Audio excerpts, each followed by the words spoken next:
Good morning, everyone. My name is LJ Stambuk. I'm the President and CEO of the World Affairs Council of Charlotte, and I have this incredible pleasure and honor to introduce to you today Tara Kangarlou. She's a journalist, author, and a humanitarian, and she's going to speak on the heartbeat of Iran, voices of a country and its people. Thank you, Tara, for being with us all the way from London. And we're delighted to have you. We're sharing with you some of our corporate sponsors and supporters. Without their help and support, we would not have programs like we have today. So for those of you that are with us for the first time, the World Affairs Council of Charlotte is the community's premier global education nonprofit and nonpartisan organization.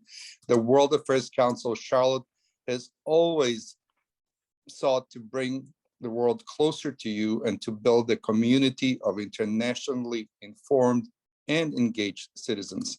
Dialogue, knowledge, active participation, and an understanding of global issues are vitally important for our democracy to flourish at all levels.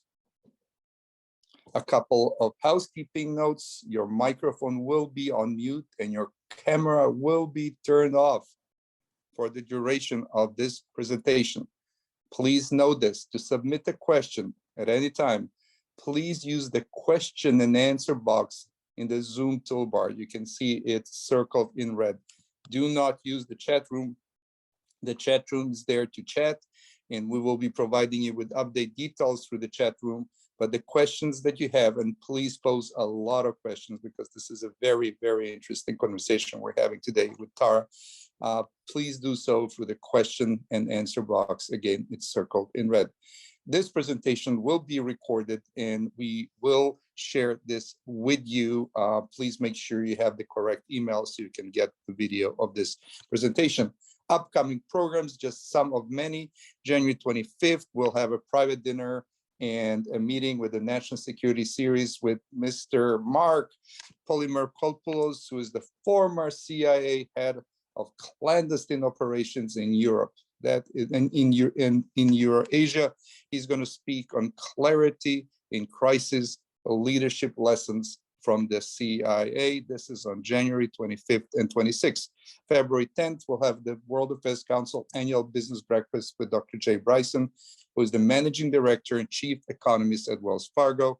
March 3rd, 2022, we'll have the World Affairs Councils of America and the Sasakawa Peace Foundation, and we will talk about U.S.-Japanese economic partnership. March 8th, we'll have the International Women's Day program with Bank of America. April 6th, the World Affairs Council CEO Series and private dinner with Fred Whitfield, who is the president and vice chairman of the NBA Charlotte Hornets. And June 7th, our annual gala event, the World Citizen Award dinner, honoring Brian Moynihan, who, as you know, is the chairman and CEO of Bank of America. We will have many other programs. This is just a preview of what we're going to do in the spring of 2020. If you're on social media, please like, share, and follow us. Rena, board member from Bank of America, Rena Arlene. Rena? Good morning, everyone. Thank you, LJ. I have the pleasure of introducing our featured guest today, Tara Kangarlou. Tara has recently, as LJ mentioned, has recently published The Heartbeat of Iran. It's going to be really interesting to hear from her, given the talks that are going on in Vienna, and to really get a human view of a country that has such a rich tradition and history. Tara was born and raised in Tehran. She's an award-winning journalist that has worked with NBC, CNN, Al Jazeera, and primarily covering the Syrian refugee crisis. She went to UCLA and has an MA in journalism from USC. One other interesting factoid about Tara is that she has founded a non-for-profit called Art of Hope that focuses on providing mental health support through art therapy to Syrian refugees and their communities, their host communities in Lebanon. So with that, Tara, I'm going to turn it over to you for a fantastic conversation over the next few minutes. Thank you so much. Thank you so much for everyone joining. And of course, Rena, LJ, Noah, everybody at the World Affairs Council in Charlotte for putting this fantastic program together. I'm so happy to be with you all, albeit from London. And I look forward to speaking with you a little bit about my work, my new book, The Heartbeat of Iran, that is now available anywhere you can get your books. And I hope you would include it in your holiday read. It is an easy read, and I do believe that it would virtually take you to Iran, this mysterious country that again is oftentimes seen only through a very narrow political lens and news headlines and sound bites that don't really capture the entirety of this nation. And, I often say Iran is a country of 80 million human beings, not 80 million nuclear heads. But unfortunately, with the nuclear talks dominating the news constantly and essentially being the only news on Iran, the Western audience has no choice but to look at this country through this very narrow prism. And, the book gives you those alternative narratives that are missing in the mainstream media. Again, for those of you who have read, you know this, but hope for those of you who haven't, the Heartbeat of Iran is a collection of 24 incredibly intimate profiles of ordinary Iranians from different walks of life, in an effort to take my American readers, Western readers, into the heart and soul of this country. As Rena mentioned, I was born and raised in Iran and moved to the US when I was around 16, 17 years old, finished high school, went to college, undergrad, grad school, and essentially,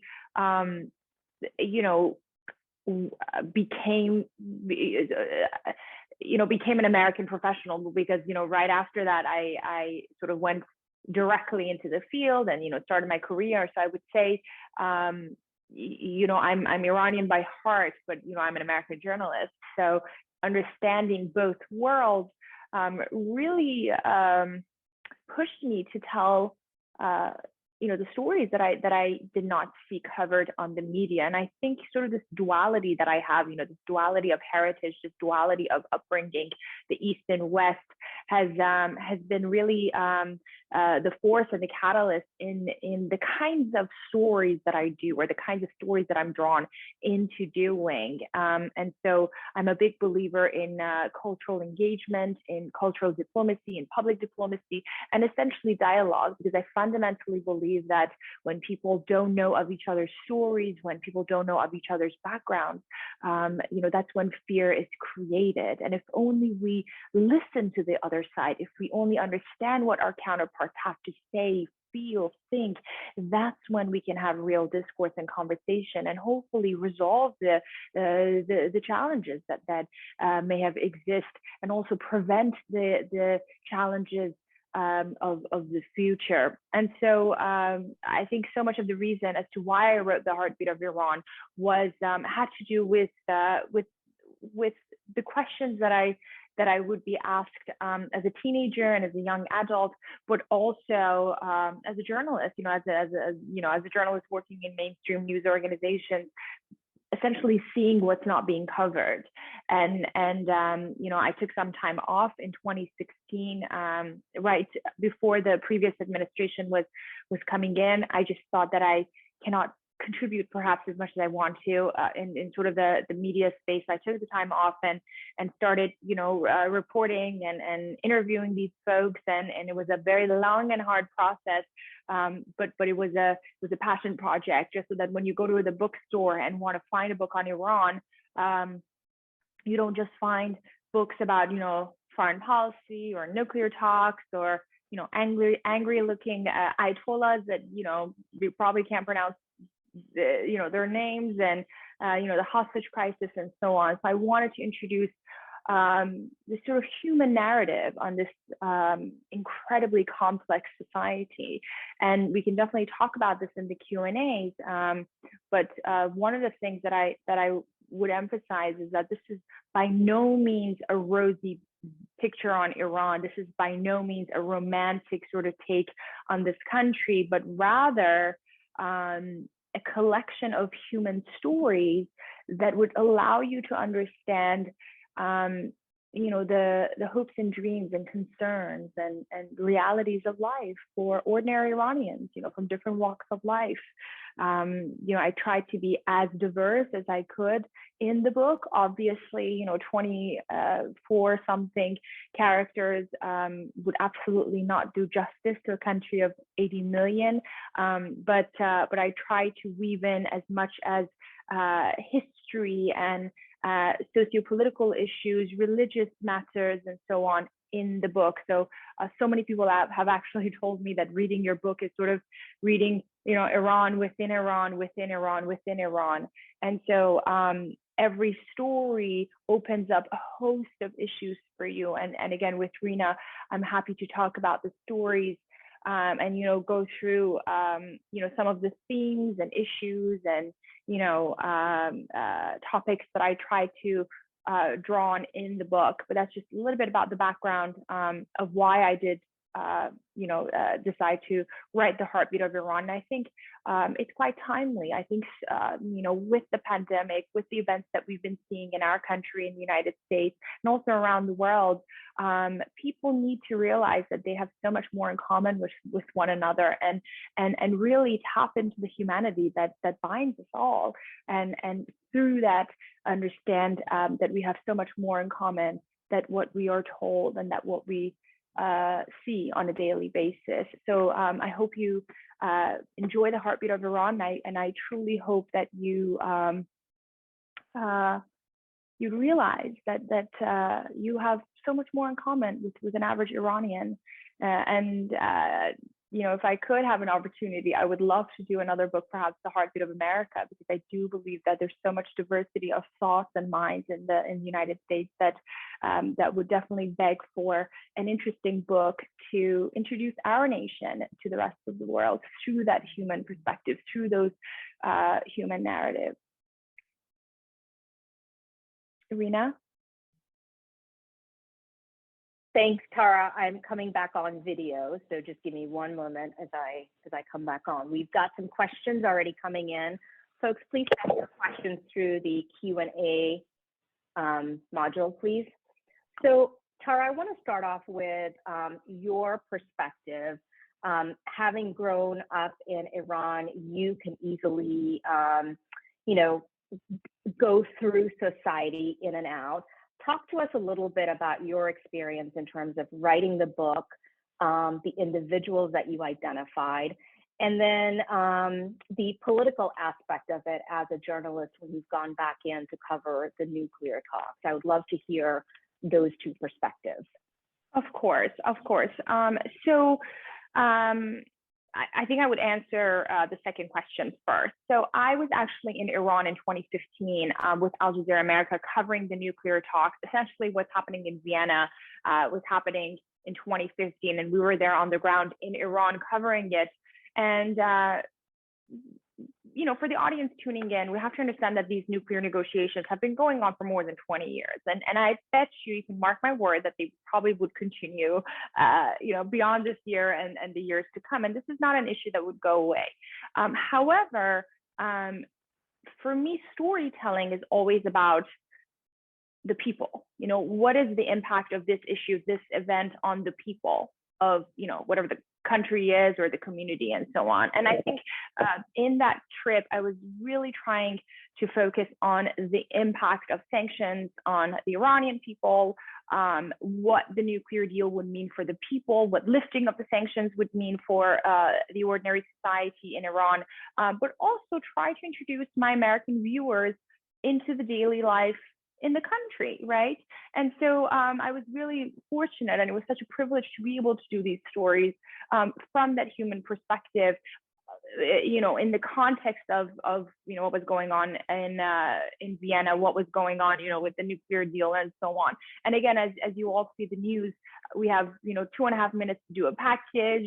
We have a hit that's literally 1 minute and less. So there's only so much you can capture in a news programming. And so but again, I'm incredibly proud of the work we did on the ground there with Al Jazeera America. With regards to my upbringing, Rina, I was very fortunate to be able to travel back and forth. When I was a young girl, I would travel to Europe, the US. So when I moved to the States, quite frankly, I didn't feel as an outsider. And I'll share a story with you. My family, we settled in Southern California, and I went to Seventh-day Adventist high school. I went to Loma Linda Academy, and I remember one of my first classes. It was a Bible class. It was the Corinthians, and I remember, I went in and I was like, what, this is so interesting. These Americans are also religious. It's not like they don't care about anything, and so my family, by the way, is not religious at all, but in Iran, you are raised at school with these sort of religious values, and you have to go to religious classes. And quite frankly, and I talk about this in the book, so many of us would do our math and physics homeworks during the Quran class or religion class because we could care less.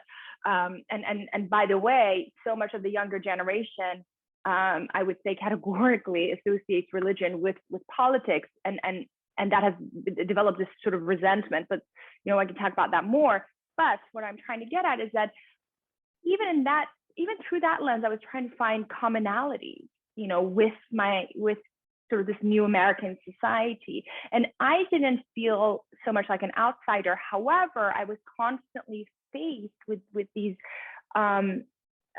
questions that would make me realize that my counterparts knew so little about my country of birth. And it wasn't just high school students, kids my age at the time. It was their parents, and I soon found myself not wanting to say that I'm Iranian, or not wanting to say that I'm from Iran, because I was forced to explain myself.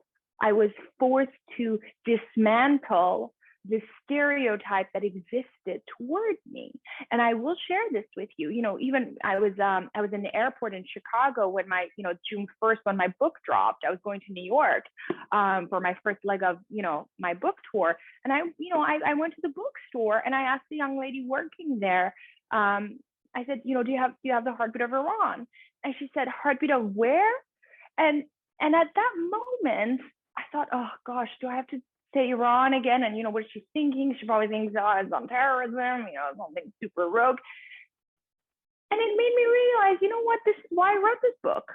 This is why I did this. But it has become so embedded in the Iranian immigrant society, in the diaspora, that we need to always have, one eye open to defend our heritage, to defend ourselves, to explain that, okay, no, we are not representative of the government. We don't, represent the rogue behavior of a regime, and so on. And, that's the reality that we all lived with, at least the majority of us. And I would say, the irony of it all is that, for this book, I didn't travel to Iran because it is, it was so obvious that I would be a target, former CNN, former Al Jazeera, you're writing a book, what are you doing? Dual citizen. And so I decided that, and by the way, which is the irony of it all. So I sort of stationed myself out of Istanbul because the time zone is very much similar to Iran. And so I did all of the interviews over the span of 3 years, over the phone, over WhatsApp, long FaceTime calls, long Skype calls. And so it was an incredibly tumultuous and exhausting and challenging process, but it was an important one. It was one that I really cared about and wanted to do. And so, and one that's also needed, because I fundamentally believe, Rena, if we don't tell our own story, somebody else will tell that story for us.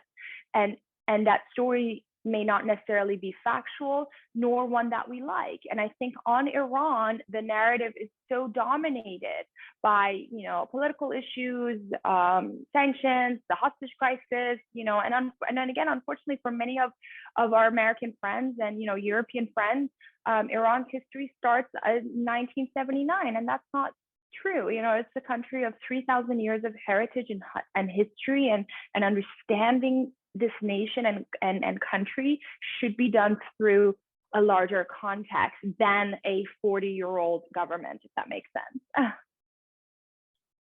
Thanks, Tara. Just a lot to unpack there. I think about the duality of identity, which I myself go through as a Kenyan Indian immigrant to the States. The whole feeling about imposter syndrome, also the feeling of having to explain.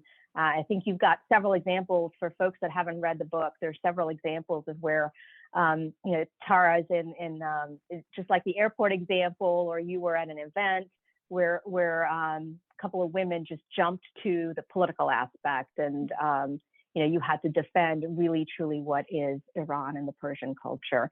As you think about the 3 years that you spent, and the vignettes and the stories that you have outlined in your book, are there one or two that stand out for you? I know it's probably difficult to do that, but are there a few key themes that stand out to you and stories? That is a very hard question, but I would try to answer that. I think one of the stories, but excuse me, let me preface it as such. Like I mentioned earlier, this is not that rosy sort of romantic take on Iran that, oh, look at the beauty, you know the bad, but now look at the beauty. Not at all that. I think so. Since you've read the book, you know this. The book is packed with moments of apathy and disillusionment and challenge in the daily lives of people, but also moments of hope and triumph and success. But more so for me, it was that journey. It was important for my readers in the United States and elsewhere in the world to see that journey of how is it that this individual in Iran right now gets from point A to point B, right? Within the context of everything that's going on, socially, politically, with all the existing challenges, with all the incredible, oppressive mandates and policies, let's say, against women, with the devastated economy that there is, and so on. And so one of the stories that I'd love to share with you is the story of Sima Raisi. Sima lives in Sistan, Baluchistan. Sistan, Baluchistan is the poorest nation in the country, which borders Afghanistan and Pakistan, and is home to the majority Sunni Iranians. And this is a story of a young woman in her early 30s who just finished her PhD. She's an environmental activist. She is an activist for people with disability, and she did that and does that all the while being blind. And so for me, the reason I wanted to tell Sima's story was not just because she's an incredible woman, young woman, but because I wanted to talk about, the Baluch tribe. I wanted to talk about their incredible heritage. I wanted to take, my readers into this incredibly impoverished state. I wanted to talk about the political challenges that exist there, but at the same time, I also wanted to unpack the nuances that exist between sort of religious minorities, religious groups in Iran, and because again, talking about mainstream in the sort of context of the ongoing feud between Saudi Arabia and Iran, it's always a talk about Sunni Shia, divide. And I really wanted to sort of clarify that what's going on in the region has nothing to do with the 2,000-year-old religious battle, and so and on top of that, talking about journey, Sima's biggest champion in life was her father. And so you need to understand that even in the most conservative societies, there are men who champion women's education. There are fathers who want the best for their daughters. And, Sima's mother did not, go to school beyond 5th grade, but it was her father who actually pushed her to continue her education, whereas her mother wanted her to just get married. And I mentioned that she's an environmental activist. Again, as you've seen in the news, which by the way is not being covered as extensively as it should be, Iran is faced with a host of dire environmental challenges right now. And so for me, that was an incredibly delicate way of weaving in what environmental issues mean to ordinary Iranians, or the youth in Iran. and also she's blind, and she allows us to see the challenges, the real challenges that ordinary people have to face, whatever disability that they have to live with. And so this is how I chose my characters. Everyone's story unpacks layers and layers and layers of socio-political, cultural, religious issues. And in those layers, I unpack nuances. And I think, in order for anyone to be able to write a book as such, you need to live and breathe that society. I want my readers to smell the smells, see the scenes, and sit there with these people. And I think fundamentally, again, you've read the book, so I remained I kept my journalist hat on. That there's no agenda. My opinion is in many ways irrelevant here. But all of it is the history that's there, except tied around this, these profiles and these stories that only humanize what's going on in the country and would enable you to better understand what's at stake with everything that's going on, and also what is this society really like beyond the headlines. And Tara, thank you for that. I think your point about your descriptions, I felt like I was right there with Seema, with Hourier, all your characters that you described. So for those that have not picked up the book, I got the Kindle edition, but definitely go pick up the book. Lots of really beautiful stories. You published the book in April. Has there been any, just out of curiosity, has there been any backlash or anything from a government perspective that's come back to any of these characters? How are they doing since the book was published? Would love to hear your thoughts around that. Yes, of course. So I was very careful because obviously these people live in Iran, right? And I was very careful and sensitive to that fact. Obviously as a journalist, you never want to put anyone at risk. And, whether it was with this book or any other story that's obviously the first thing on my mind. So this is not a political book. This is not a book that sort of has this, profound expose that, would get anyone in trouble, but rather it tells, the reality as is. And so, the only two people that I concealed their identities, which by the way, they were totally pushing to have their identities revealed, but I was just, completely against that, was a story of this young gay man who grew up in this ultra conservative family where both parents worked for the Revolutionary Guard, and again, this is a story of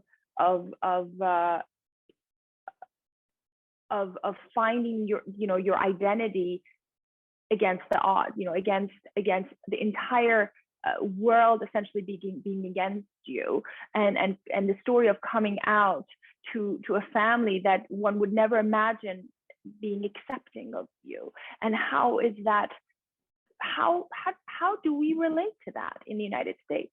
And to me, these are such universal stories.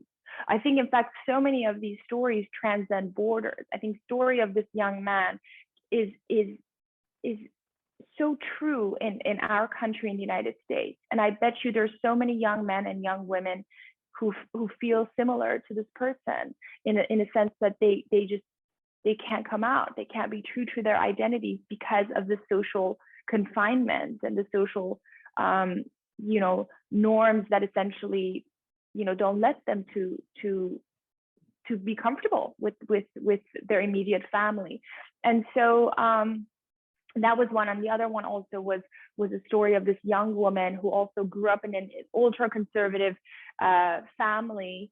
But essentially it was during her university years, she essentially has an epiphany and a complete change in heart. And she's someone who now, listens to Pink Floyd and reads Sartre and, calls herself an atheist. But bear in mind that she was someone that, would be fully covered and you would see on the news essentially chants, death to America, death to Israel, and so on. So for me, it was important to unpack what's in her mind, right? What was that life and what happened so that she's here now?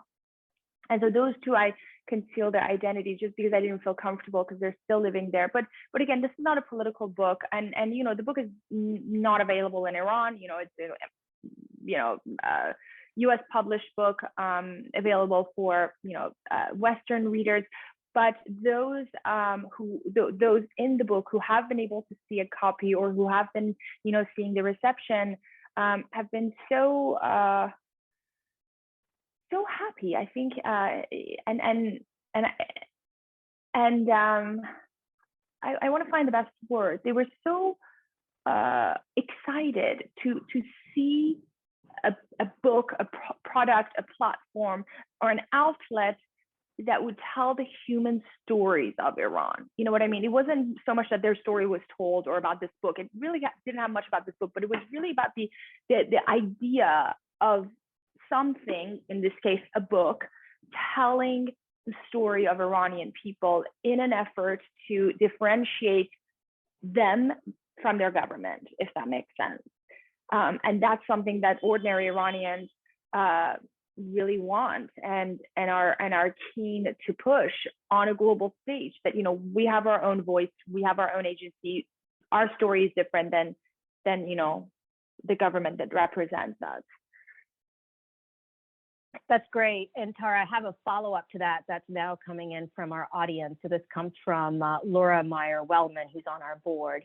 And Laura says, having spent much time traveling to Iran on business years back, I was struck frequently by the tremendous warmth and positive attitude about the U.S. that Iranians seem to have, to your point. Some press indicate that this continues to be prevalent amongst regular citizens today. Is that naive or true? And how do we capitalize on more personal connections to mitigate the radical or political divisiveness? And P.S., she's ordered the book. Okay, thank you. I think you enjoy the book. Thank you for that. That is a fantastic question. I actually wrote an op-ed in Time magazine in June, right before the last election in Iran, that I encourage your viewers to read. It's a quick read, and I talk about essentially how, by capitalizing on the talent, aspiration, and potential of Iran's youth, however that is, I leave that to you, smart people. I'm just a writer and storyteller.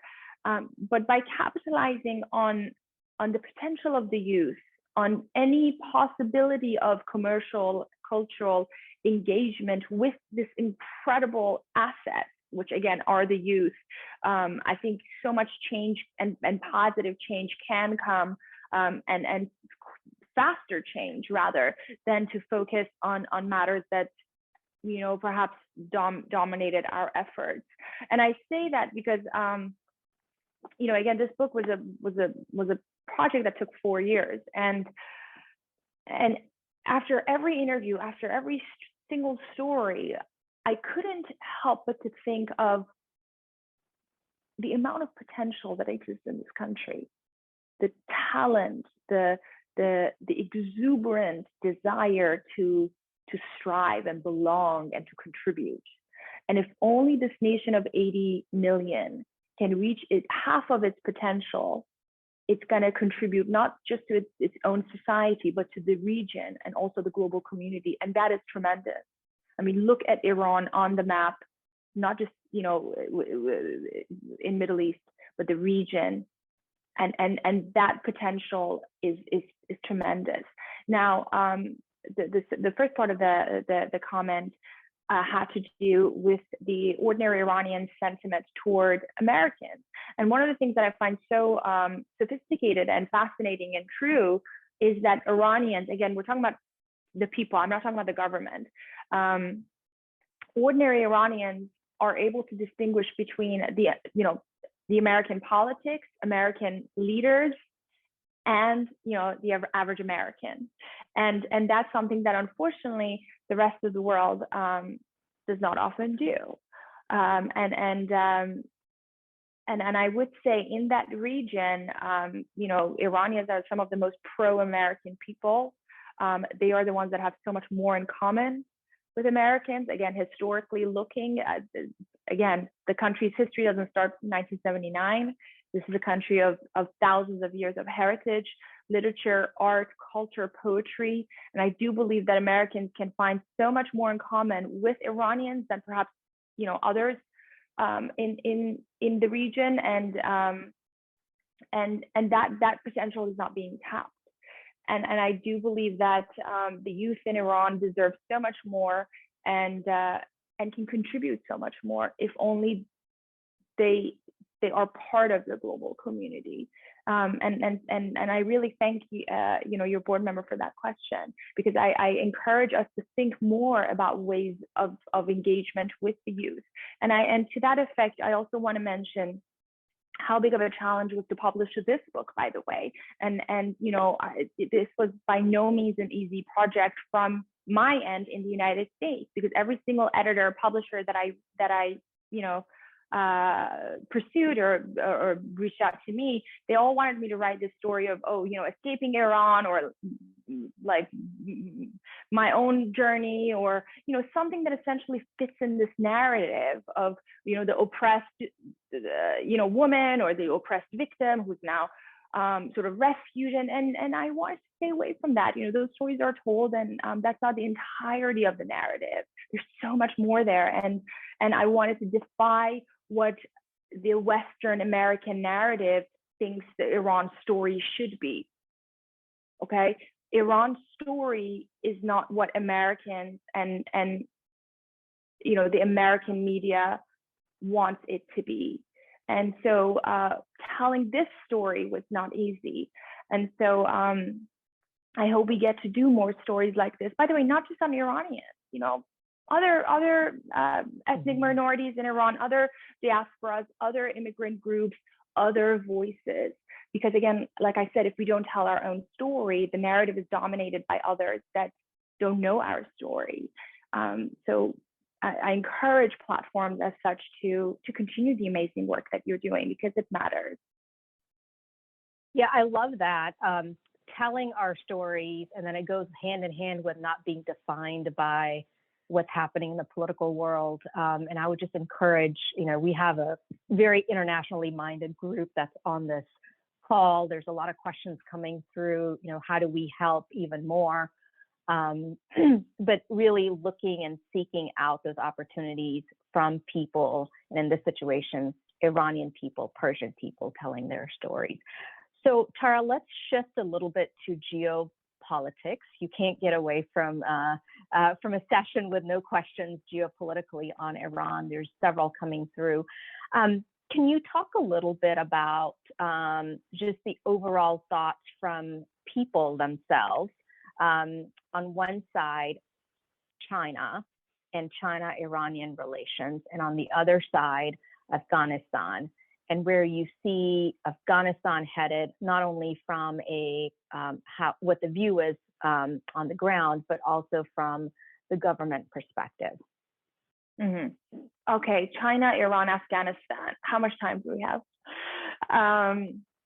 Well, a few key points that I would share is, the maximum pressure campaign that was essentially pursued against Iran, and also, the United States unilateral departure from the nuclear deal, in many ways handed Iran to China and Russia, right? Right now we're seeing this 25-year deal with Iran and China being signed. Russia has so much influence with Iran. And by the way, they do with the Emiratis and the Gulf countries and so on, and they're very smart in that way. And so that's a reality that I think it's important for us to understand, is that the more the United States isolates Iran, based on what we've seen, it's not that the behavior of its government would change, but rather other actors and other countries would fill that void. So that's the one thing I would say with China. With Afghanistan, again, it is absolutely, utterly tragic to look at, the reality on the ground. This is the country where half of its population are at the brink of famine. It's a huge humanitarian crisis as winter, comes, and there's a shortage of food, there's a shortage of fuel, there's a shortage of any sort of medical and healthcare equipment and medicine and so on. And so much of that is because the now government, the Taliban, can't engage with the world. They don't have money and they can't buy anything. And so the world has to figure out how they want to deal with this new government. And right now, countries, I think, very delicately are trying to sort of frame what their presence in Afghanistan would be. Obviously, no one, I think, wants to be the first that says, oh, we have an embassy and, our ambassadors are dealing with the Taliban, because that essentially gives them legitimacy. And I think that's the last thing that the world wants to do. But again, there's no choice, there's no alternative, because the alternative is that millions of people are going to die. And I think understanding how to deal with this immediate humanitarian crisis, which is ongoing, by the way, it's not that we have to wait to see it start, it's ongoing, is a reality. What was the third part of this question? I'm so sorry. I think you covered it. You said China. Oh, I did. Okay, thank you. Yeah. Okay. Yeah, good. you got it. And okay. Let me add in, obviously there's the U.S. element with this questions around the Abraham record, as well as you've got Israel, you've got United Arab Emirates. Any observations from your perspective, particularly, I would say, Israel and the U.S., just in terms of foreign policy for Iran? Obviously, I think Israel's position is very clear on Iran, and it has been incredibly clear. I think what's interesting, I would say, is what has been interesting to observe is how, I would say, Saudi Arabia was in many ways propagating a scenario where the United States fights its war with Iran, and so much of that was being seen the last, let's say, 3 years, where essentially that country was engaging the United States so closely in moments that would ignite an immediate confrontation. And so I think it's quite wise for the United States to understand that it should not fight any other country's war and conflict against any other. And by the way, I think today or the other day, the head of national security of the UAE was meeting with Iran's head of national security.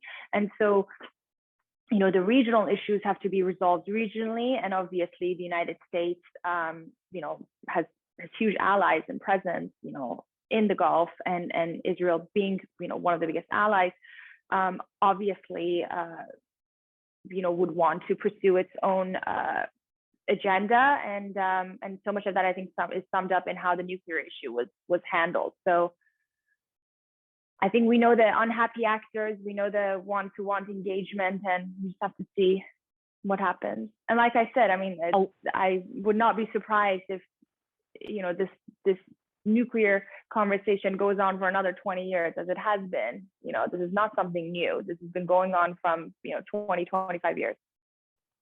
Right. No, and a lot of ongoing and fluid situation. I'm going to take you, Tara. I'm going to take you back to the people. This is another question coming in from our attendees, and this individual is anonymous. So the question is: we hear a lot about urban Iranians and their hardships regarding inflation and unemployment, but very little life in many villages that are arguably the base of this regime. Did you spend much time in the villages, interview agricultural workers? Surely the remarkable, successful family planning program, at least throughout the Central Plateau, has empowered village women, has electrification, education, television, and running water in the home changed society and social solidarity in the villages? That's a great question. So yes, I would encourage that viewer to get the book and read it, because I answer so much of your questions and take you to so many corners of Iran through the book and to the many villages, actually. So I really hope you do get to read the book, because you would get so many of your questions answered, matters that I probably won't have time to cover right now. But also I want to clarify again, like I said, so much of the book was done remotely, the reporting of it, but because I grew up there, I could understand and virtually visualize where these people are. And so, listen, the issue of inflation, the stagnant economy, and essentially there's no economy in Iran right now. I mean, it's obsolete. It is terrifying. It's awful, and it's twofold. So much of it has to deal with the impact of sanctions, and so much of it has to do with the mismanagement, corruption, looting, creation of black markets, embezzlement of the government. So it's a product of these two very real elements, and the casualty are ordinary people, ordinary middle class people. And by the way, there's no middle class in Iran right now. Very small, tiny middle class, and then the poor, vulnerable individuals. And it's incredible. I mean, I follow the news in Iran, and daily, and essentially the poverty line changes every single day, and again, it's terrifying, and that's the only word that I can think about. But that still does not mean that Iranians have not find ways to make ends meet, or find ways to create opportunities for themselves. And some of these stories talk about that, not to discount the catastrophe on the ground. This is important, not to discount the challenges, but to essentially show what they're capable of, and how they're being victims of poor policies abroad and poor policies at home. But again, I appreciate you bringing up that question, because the economic situation in Iran is so bad that it's affecting every aspect of people's lives. And I actually wrote about this recently for the Wilson Center, and I encourage you to read this. I think one of the issues that is not being discussed in Iran is the issue of mental health. And some of you may know, we talked about this. I am a mental health activist and advocate, and this is a reality in this country of 80 million that is not being tackled. There is no infrastructure, public health infrastructure, to deal with mental health. And I think COVID has brought this issue to the forefront. And I just hope that we pay attention to it, and policymakers in that country start paying attention to it, because the country is so the society is so disillusioned. There's so much apathy against the government.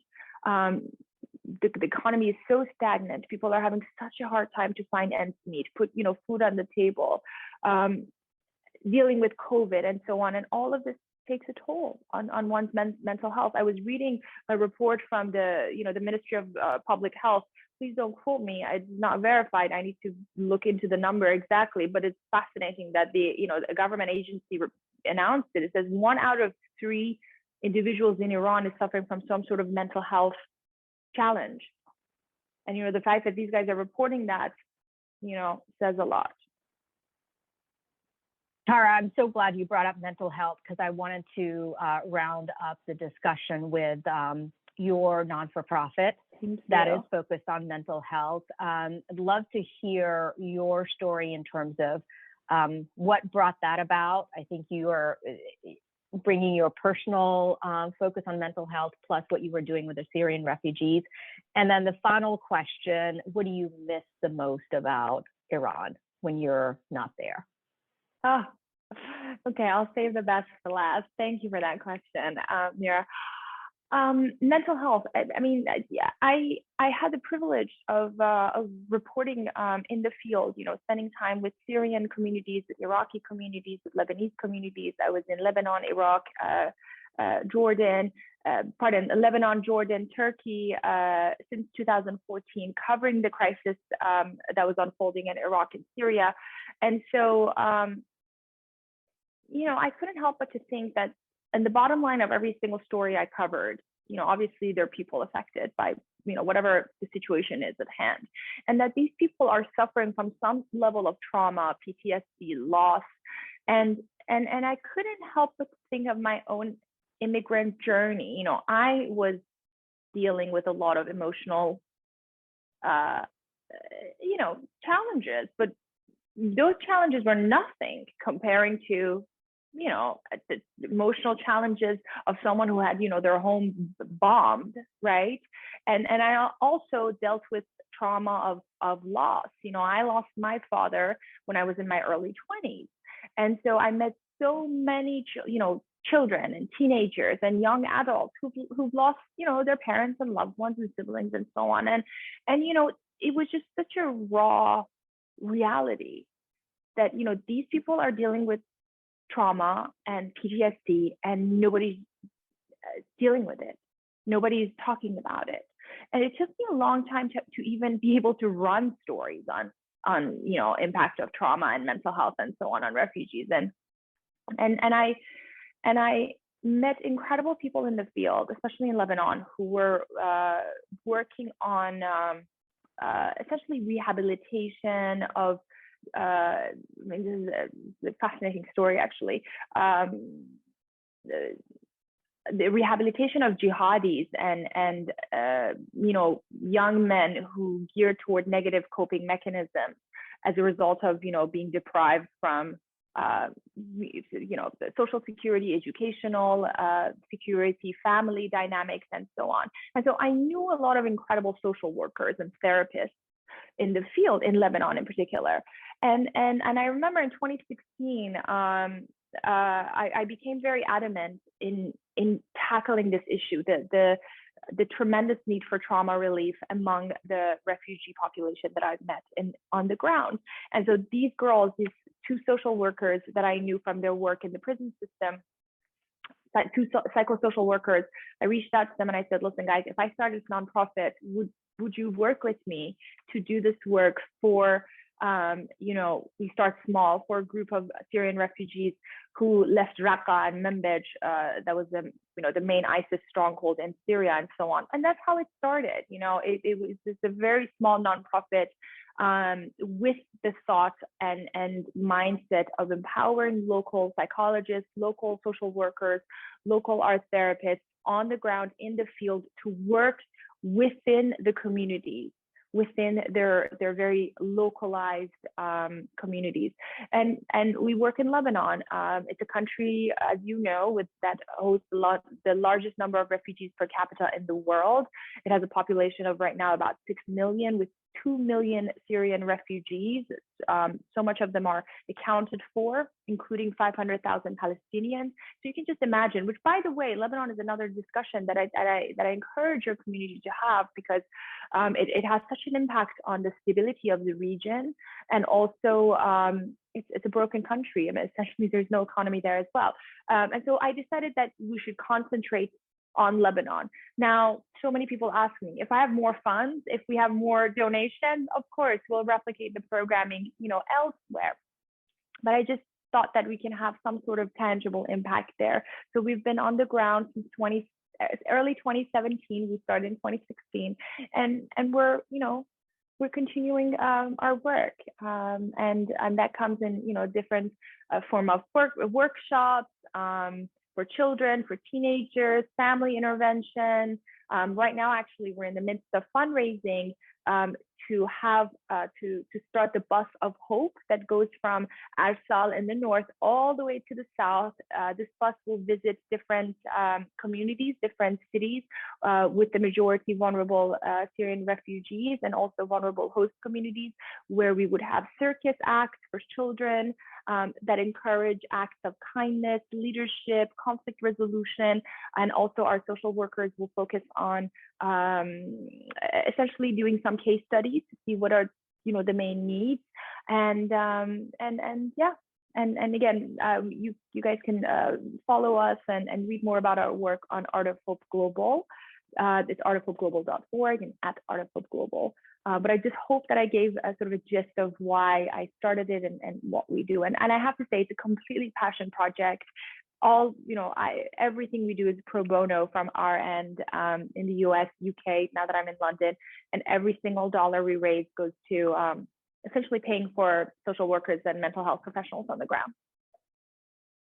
That's wonderful, Tara, and I can see the passion coming right through this Zoom session from London to Charlotte. No, that's good. And I think mental health often gets forgotten. So it's really wonderful that you're focused on that. So the last question is, what do you miss the most about Iran when you're not there? Oh my goodness.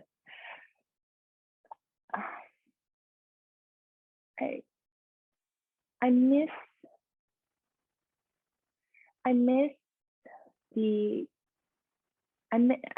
oh my God. I miss the people. I miss the air. I miss the idea that I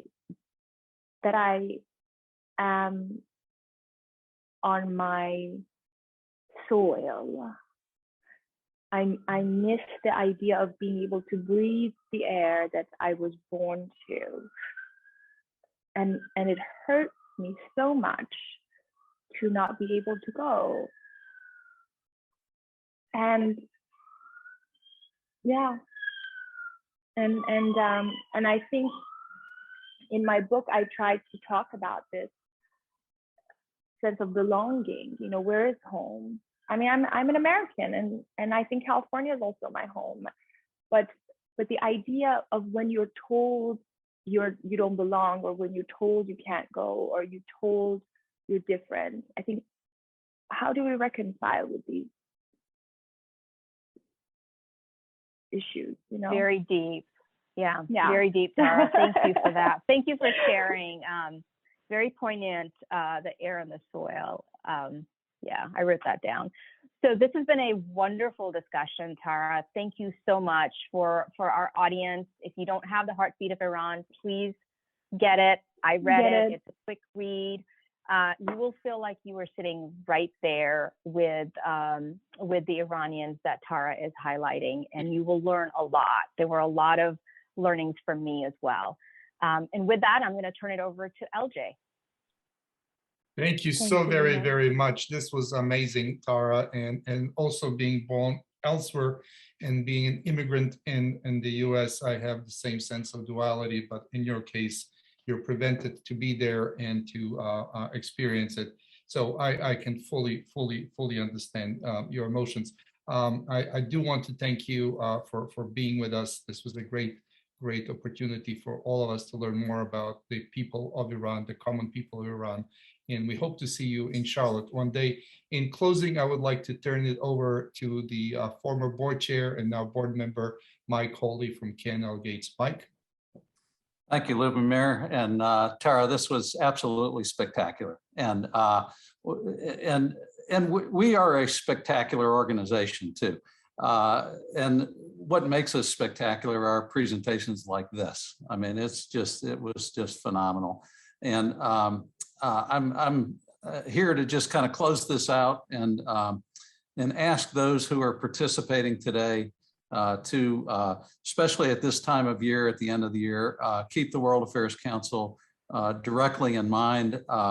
We do extraordinary things, and I say we, I'm on the Board of Trustees, Board of Directors, but it's Lubomir and his team of people that put together such spectacular programming and make such an important impact. So please keep that in mind. And I noticed we've got lots of great supporters and board members on the call today.